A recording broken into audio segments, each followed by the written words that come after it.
BRS senior నేత రాజ్యసభ సభ్యుడు జోగినపల్లి సంతోష్ కుమార్ పై police case నమోదైంది. Hyderabad Banjara hills road number 14 లో భూమి కబ్జాకు యత్నిస్తున్నారంటూ సంతోష్ పై కంప్లైంట్ వచ్చింది.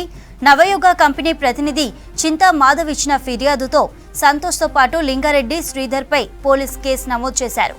సర్వే నెంబర్ 129/54లో 1350 గజాల స్థలాన్ని నవయుగ సంస్థ కొనుగోలు చేసింది. అయితే నకిలీ డాక్యుమెంట్లు క్రియేట్ చేసి ఆ భూమిని కబ్జా చేసేందుకు ప్రయత్నాలు చేస్తున్నారని ఈ నెల 21న కంపెనీ ప్రతినిధులు పోలీసులకు కంప్లైంట్ చేశారు. దీంతో ఆయనపై section 400, 471, 447, 120B red with 34 ICP సెక్షన్ల కింద కేసు నమోదు చేశారు. బీఆర్ఎస్ ఎంపీ సంతోష్ పై భూ కబ్జా కేసుకు సంబంధించి మరిన్ని డీటెయిల్స్ రత్నకుమార్ లైవ్ ద్వారా అందిస్తారు. రత్నం, డీటెయిల్స్ ఏంటి?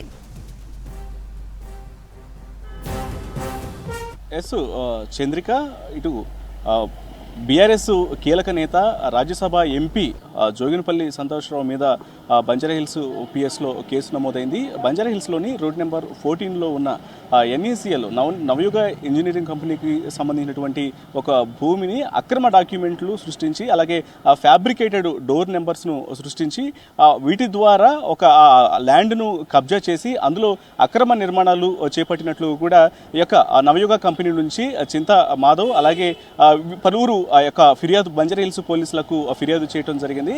ఈ ఫిర్యాదు తీసుకున్న అనంతరం దీంట్లో ఈ యొక్క ల్యాండ్ కబ్జాకు సంబంధించి బంజారా హిల్స్ పోలీసులు సంతోష్ రావు మీద కేసు నమోదు చేశారు.